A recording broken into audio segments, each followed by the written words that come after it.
बिस्मिल्लाहिर्रहमानिर्रहीम। अस्सलाम वालेकुम व्यूवर्स। आप वॉइस ऑफ कनाडा उर्दू देख रहे हैं। कजाकिस्तान के बारे में तो आप सब ने सुना ही होगा, लेकिन उसके बारे में इन डेप्थ आम लोगों को शायद इतनी मालूमात नहीं है, और वो चूंकि एक मेन स्ट्रीम मीडिया और में भी उसको इतनी अहमियत नहीं दी जाती, और वो लाइमलाइट में भी नहीं है। तो आज मैंने ज़हमत दी है वहाँ पाकिस्तान के एम्बेसडर जनाब डॉक्टर सज्जाद अहमद को कि वो हमारे साथ शामिल हों, और उसके बारे में, कजाकिस्तान के बारे में जो चीज़ें हमें नहीं पता, हमारी दिलचस्पी से मुतल्लिक है, वो हमें जो है वो बताएं। तो डॉक्टर साहब, यहाँ से पहले बहुत सारी इनकी पोस्टिंग रही। ये डिप्लोमेट जो है वो कैरियर डिप्लोमेट है, और जो हमारा ताल्लुक बेसिक रहा वो अफ्रीका के हवाले से था, जिम्बाब्वे में। डॉक्टर साहब भी थे, और वहाँ पर उस ज़माने में मैं भी था, और भी बहुत सारे दोस्त जो हैं हमारे ज्वाइंट हैं जो वहाँ पे जिम्बाब्वे में हैं। तो इसके अलावा मैं ये बताना चाहूँगा कि पाकिस्तान के हवाले से एक हमारी एसोसिएशन काम कर रही है फिलिपीन में, द गोल्डन पाकिस्तान इंटरनेशनल, और उसके चेयरमैन हैं जनाब जमील हुसैन भट्ट साहब भी। तो उनका जिक्र इसलिए मैं कर रहा हूँ कि जो इस वक्त फिलिपीन में एम्बेसडर है काजी साहब, डॉक्टर काजी साहब, वो यहाँ से गए हैं, आपने रिप्लेस किया उनको। तो वो उनके साथ भी उनका बड़ा अच्छा रिएक्शन है, और बहुत अच्छा इंटरेक्शन उनके साथ चल रहा है उन लोगों का। और फिर इसके बाद हबीबुर रहमान साहब यहाँ पे अलमाती में हैं। वो भी दी गोल्डन पाकिस्तान इंटरनेशनल के मेंबर हैं, और यहाँ पर बड़ा अच्छा काम कर रहे हैं। तो मैं आपको वेलकम करता हूँ राउंड अप कनाडा में, डॉक्टर साहब। अस्सलाम वालेकुम। पहले तो बहुत बहुत शुक्रिया भट्ट साहब कि आपने मुझे याद किया और मुझे ये अपॉर्चुनिटी दी कि मैं आपके नाजरीन से बात कर सकूं। मुझे बहुत खुशी है, और ख़ास तौर पे आपने जिक्र किया हमारे देरीना पुराने साथियों का और जिम्बाब्वे का। तो एक और आपसे बहुत करीबी ताल्लुक रहा है उस हवाले से भी। आपने जैसा कि पूछा कि आप कजाकिस्तान के बारे में जानना चाहते हैं। मुझे यहाँ कजाकिस्तान में आए हुए अभी ज़्यादा दिन नहीं हुए, मुझे तकरीबन 3 माह गुजरे हैं। लेकिन आपको, आपके नाजरीन को मैं बताता चलूँ कि ये कजाकिस्तान जो है वो बहुत अहम मुल्क है दुनिया के लिए। पाकिस्तान के लिए तो इसकी अहमियत और ज़्यादा है। इसको आप दुनिया का सबसे बड़ा लैंडलॉक कंट्री कह सकते हैं। ये दुनिया का 9वां बड़ा मुल्क है, जिसकी तकरीबन जो रकबा है वो 2.7 मिलियन स्क्वायर किलोमीटर्स है। राइट। इसका मतलब कोई 3.5 पाकिस्तान जो है वो एक अकेले कजाकिस्तान के बराबर होंगे, और इसका रकबा पूरे यूरोप से बड़ा है। तो उससे आप अंदाजा लगा देंगे ये कितना बड़ा मुल्क है। उसके बाद ये इस मुल्क ने बहुत तेजी से तरक्की की है।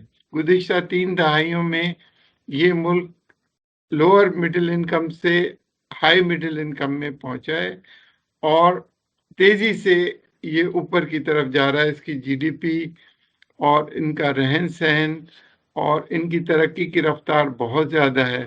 उसके बाद ऑयल के रिजर्व यहाँ पे कोई तकरीबन 30 बिलियन बैरल्स जो हैं वो ऑयल ठीक। रिजर्व्स हैं। इस तरह कोई 1900 बिलियन क्यूबिक मीटर्स जो हैं इसकी गैस रिजर्व्स हैं। उसके अलावा ये दूसरे रिसोर्सेज से भी माला माल है। फिर इतने बड़े मुल्क की आबादी बहुत छोटी है। कोई 18.6 मिलियन की टोटल आबादी है, और उसमें से भी आधी आबादी जो है वो 30 साल की उम्र से कम है। तो इन लोगों में बहुत पोटेंशियल है आगे बढ़ने का। और फिर इनकी लीडरशिप एक तरह की इस तरह की है कि उन्होंने इनको उस तरक्की की राह पे डाला है जिससे ये आगे लगता है कि ये वर्ल्ड लीडर्स होने की तरफ जा रहे हैं। तो इतने बड़े ममालिक के बीच में कजाकिस्तान तेजी से उभर के बहुत बड़ा मुल्क बनने जा रहा है।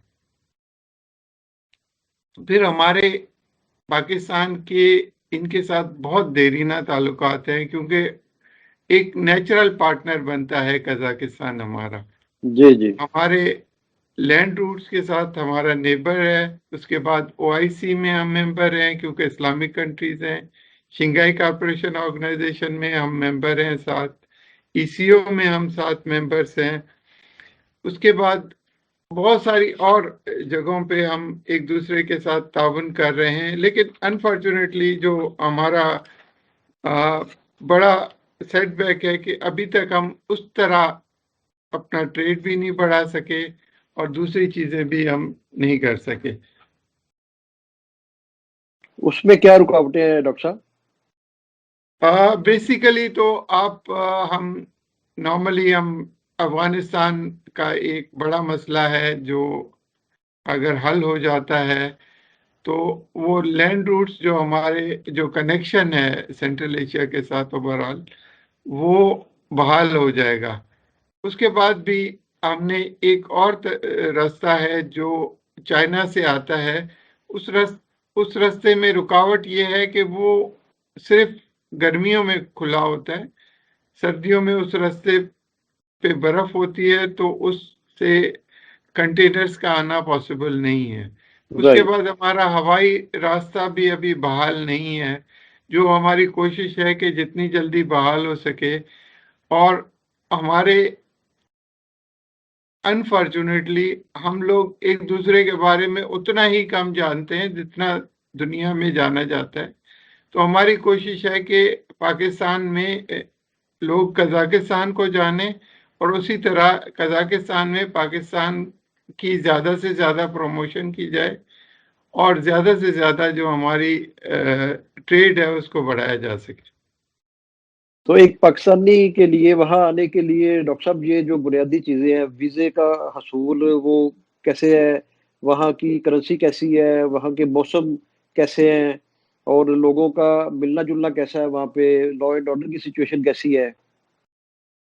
लॉ एंड ऑर्डर की सिचुएशन से मैं शुरू करता हूँ कि लॉ एंड ऑर्डर की सिचुएशन यहाँ पे बहुत अच्छी है ओवरऑल, क्योंकि थोड़े बहुत मसाइल तो हर मुल्क में होते हैं। लेकिन क्योंकि आपको पता है कि ये मुल्क बेसिकली एक सोवियत टाइम से गुजरा है और उसका थोड़ा बहुत हैंगओवर रहता है। और फिर जबान का सबसे बड़ा मसला आता है जब लोग हमारे यहाँ पे आते हैं, तो कम्युनिकेशन उनको उस वक्त तक करना मुश्किल होता है। इनकी नई नस्ल आहिस्ता आहिस्ता अंग्रेजी की तरफ जा रही है, लेकिन पुरानी नस्ल जो है वो बेसिकली अभी तक रशिया में या कज़ाक में बोलती है। और ये कोशिश कर रहे हैं कि अपनी सरकारी जबान ज़्यादा से ज़्यादा कज़ाक हो। और कज़ाक की प्रमोशन के लिए यहाँ तक गए हैं कि आज मैंने एक नज़रबायफ यूनिवर्सिटी से ख़त मौसूल हुआ जिसमें वो फ्री क्लासेस चला रहे हैं for diplomats and their families, ताकि वो कज़ाक लैंग्वेज सीख सकें। और कोशिश की जाती है कि कज़ाक लैंग्वेज को यहाँ पे ज़्यादा से ज़्यादा प्रमोट किया जाए। दूसरा आपने सवाल पूछा कि यहाँ पे आने के लिए क्या चीज़ है, तो कज़ाक एम्बेसी है पाकिस्तान में, वो ऑनलाइन वीज़ा इशू करते हैं। और वो आपके जो भी क्रेडेंशियल्स हैं वो चेक करने के बाद वो विजिट वीज़ा यहाँ पे आराम से दिया जाता है। अनफॉर्चुनेटली बहुत कम मुल्क हैं जिनके लिए वो अभी तक वीज़ा की रेस्ट्रिक्शंस हैं कि वो उनका वीज़ा अप्लाई किया जाता है, उसके बाद अप्रूवल ली जाती है। काफ़ी ममालिक हैं, बल्कि मोस्ट ऑफ द कंट्रीज़ हैं जिनके लिए अब ऑन अराइवल वीज़ा की सहूलत दी गई है कजाकिस्तान में। तो हम उम्मीद करते हैं कि जैसे जैसे हमारे ताल्लुकात बेहतर होंगे, ये ऑनलाइन वीज़ा की और ऑन अराइवल वीज़ा की फैसिलिटी हमें भी मैसर होगी। अभी भी जो डिप्लोमेटिक या ऑफिशियल पासपोर्ट है उनके लिए वीज़ा की ज़रूरत नहीं होती। हम यहाँ पे डायरेक्ट पहुँचते हैं और ऑन अराइवल हमें वीज़ा दिया जाता है। दूसरी बात मैं आपको बताऊं कि जैसे जैसे क्योंकि आपको पता है कि इंटरेस्ट होते हैं बेसिकली किसी भी मुल्क के साथ आपके जब ताल्लुकात होते हैं तो इंटरेस्ट सबसे ज़्यादा अहम होता है। और हमारा जिस तरह से ट्रेड बढ़ेगा, पाकिस्तान की अहमियत बढ़ेगी और पाकिस्तान का इमेज अच्छा होगा, तो डेफिनेटली ये छोटी मोटी जो रुकावटें हैं ये खुद ब खुद ख़त्म हो जाएंगी। और मेरा मानना है कि डिप्लोमेसी जो है वो बहुत स्लो प्रोसेस होता है। आज आप किसी काम को करते हैं लेकिन उसके नताइज बहुत देर पा होते हैं और वो आपकी जो नस्ल है उसके लिए कारगर होते हैं। तो हमारा मकसद ही ब्रिजेस बनाना है।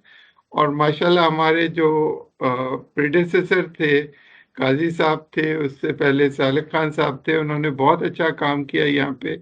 और मैं उम्मीद है कि उनके काम को आगे बढ़ाने की कोशिश करूंगा इंशाल्लाह। तो ये बताइए कि यहाँ पे डॉक्टर साहब पाकिस्तानियों की कितनी तादाद है? पाकिस्तानी यहाँ पे कोई ज्यादा लोग नहीं हैं। पाकिस्तानी कोई 300-400 से ज्यादा हमारे पास रजिस्टर्ड नहीं होंगे।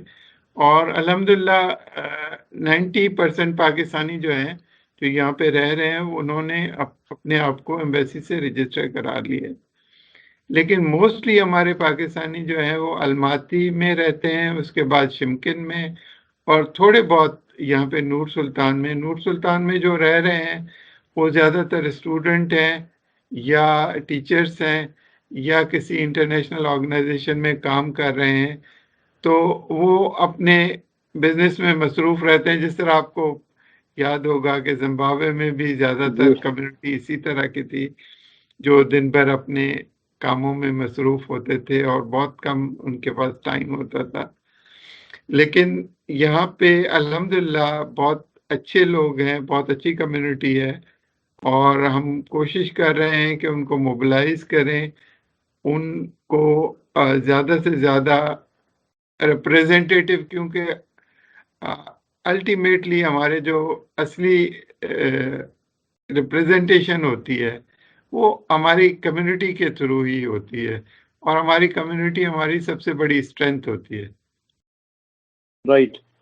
तो पाकिस्तानी जो है इनके लिए वहाँ कारोबार में जैसे ease of doing business Pakistan में मौजूदा गवर्नमेंट ने प्राइम मिनिस्टर इमरान खान की लीडरशिप में शुरू किया और काफ़ी आसानियां पैदा की। तो यहाँ पर अगर पाकिस्तानी को काम करना चाहे, कारोबार करना चाहे, तो उनके लिए क्या क्या गाइड करेंगे आप उनको?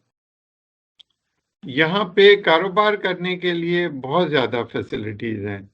और ये लोग मैं आपको बताऊं कि क्योंकि इन्होंने बहुत ज़्यादा आजकल फ्री जोन्स भी बनाए हैं और इन्वेस्टमेंट फ्रेंडली कंट्रीज में इसकी ranking I am not sure exactly कि इस वक्त 25th जो है ईज ऑफ डूइंग बिजनेस में इस वक्त रैंकिंग है कजाकिस्तान की, जो बहुत अच्छी रैंकिंग है। और ये लोग चाहते हैं कि लोग यहाँ पे आएं और यहाँ पे देखें सहूलियात। और काफ़ी जगह ऐसी हैं जहाँ पे इन्होंने अपने कानून को बालाए ताक रख के बरतानिया के कानून को या यूरोपियन कानून को नाफिज किया है विद इन दोज एरियाज, ताकि इन्वेस्टर का जो कॉन्फिडेंस है वो बहाल रहे, जो बड़ी अच्छी चीज़ें हैं। लेकिन अनफॉर्चुनेटली ये हुआ है कि कोविड की वजह से हम कोई डेलीगेशन भी हमारे नहीं आ सके गुज़िश्ता पूरे साल में, और यहाँ से भी कोई लोग ज़्यादा नहीं जा सके। तो हम इन चीज़ों को उस तरह प्रोमोट नहीं कर सके। और यहाँ पे भी इस वक्त कोविड की वजह से काफ़ी सारी चीज़ें जो हैं वो बंद हैं। और ऑन अराइवल वीज़ा भी और टूरिस्ट वीज़ाज भी इस वक्त नहीं दिए जा रहे जब तक इस वबा को पूरी तरह से काबू नहीं पाया जाता। तो ये सारी चीज़ें मौजूद हैं, लेकिन इन्वेस्टमेंट फ्रेंडली डेफिनेटली ये कंट्री बहुत ज़्यादा है और अपॉर्चुनिटीज़ भी बहुत ज़्यादा हैं। और ये लोग अपनी इंडस्ट्री को प्रमोट करना चाहते हैं, ख़ासतौर पे फार्मास्यूटिकल, टेक्सटाइल। और फिर यहाँ पे मिनरल्स की बहुत बड़ी जो मिकदार मौजूद है, जिससे बहुत ज़्यादा फ़ायदा उठाया जा सकता है। और बहुत सारे यूरोपियन कंट्रीज़ इस वक्त इन सहूलियात को स्टडी कर रहे हैं और अपने इन्वेस्टर्स को ला रहे हैं, जिससे मुझे लगता है कि इस मुल्क का फ्यूचर बहुत ताबनाक है। और हमें भी अपने लोगों को कहना चाहिए कि वो इसमें हिस्सा भी डालें, और इससे तरक्की की भी राहें खुलेगी और हमारे मुल्कों के दरमियान ताल्लुकात में भी बहुत अच्छा फर्क पड़ेगा इंशाल्लाह। तो स्टूडेंट्स के लिए वहाँ पे क्या अपॉर्चुनिटी है डॉक्टर साहब? यहाँ पे कोई 150 यूनिवर्सिटीज रजिस्टर्ड हैं, और वो मुख्तलिफ किस्म की यूनिवर्सिटीज़ हैं, जो टेक्निकल यूनिवर्सिटीज़ हैं, मेडिकल यूनिवर्सिटीज़ हैं, जनरल यूनिवर्सिटीज़ हैं, और कोई बहुत सारे स्टूडेंट यहाँ पे आते हैं, जो आजकल उनकी तादाद फिर अगेन कोविड की वजह से कम हो गई है, लेकिन कोविड से पहले कोई 50,000 स्टूडेंट, फॉरेन स्टूडेंट यहाँ पे मौजूद थे, जो यूरोपियन कंट्रीज से भी हैं। मैं अब यूनिवर्सिटीज़ की लिस्ट देख रहा था, तो उसमें मुझे ब्रिटिश यूनिवर्सिटीज़ भी नज़र आई, अमेरिकन यूनिवर्सिटीज़ भी नज़र आई, और मीडियम ऑफ इंस्ट्रक्शन कुछ कोर्सेज में सिर्फ अंग्रेजी है, कुछ में रशियन भी है। तो स्टडीज़ के हिसाब से बहुत ज़्यादा अपॉर्चुनिटीज़ हैं। और दूसरा ये कि फीस में भी बहुत ज़्यादा फ्लेक्सिबिलिटी है। $200 से लेके $2,000 तक की रजिस्ट्रेशन आप कर सकते हैं, और कोई 1,000-1,200 सालाना से लेके 9,000 10,000 सालाना तक भी अखराजात हैं मुख्तलिफ यूनिवर्सिटीज़ के।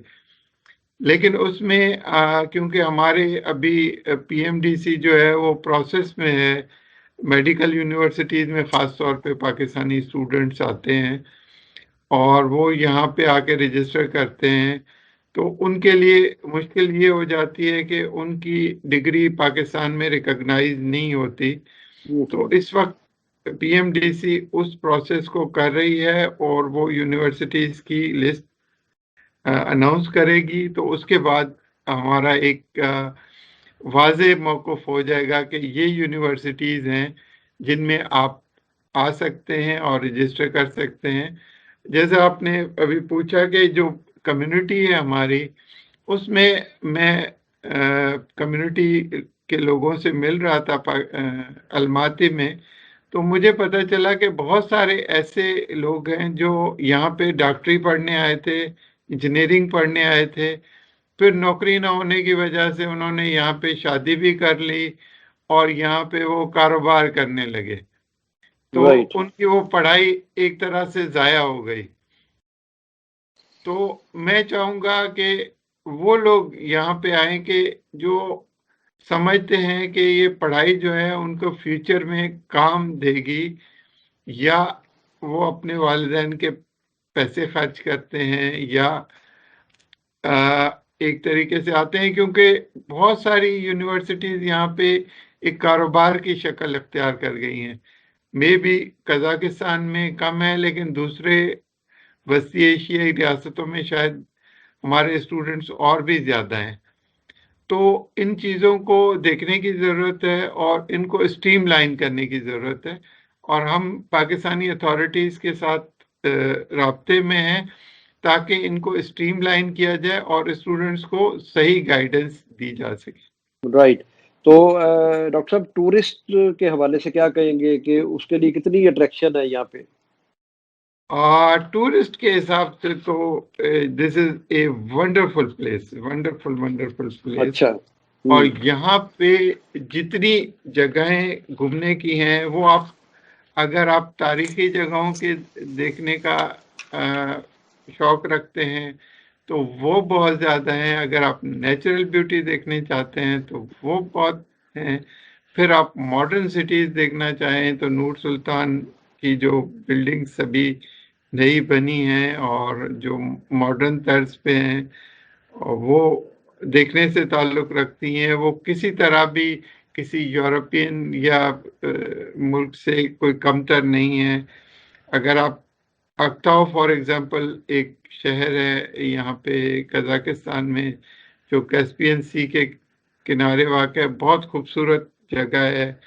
ताराज एक जगह है जो बहुत कदीम शहर है और उसमें बहुत कदीम इमारतें आपको देखने को मिलेंगी। फिर ये मुल्क जब सोवियत यूनियन का हिस्सा था तो उस वक्त बेकानूर एक जगह थी जहाँ से स्पेस शिप्स जो हैं वो भेजे, स्पुतनिक 1 और दूसरे ये रॉकेट्स वगैरह भेजे जाते थे।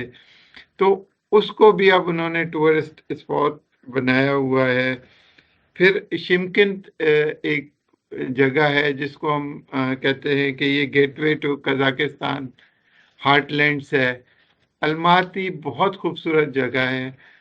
तो घूमने की और झीलें यहाँ पे बेशुमार हैं और यहाँ पे झरने और वाटरफॉल्स बहुत खूबसूरत हैं।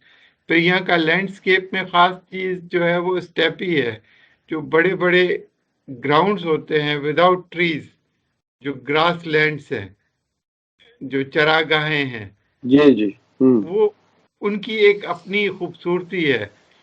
लेकिन क्योंकि मौसम कुछ इलाकों में बहुत सर्द होता है, इनकी जो लैंड है वो आगे रशिया के साथ मिलती है, तो बहुत सारे इलाकों में बर्फ होती है।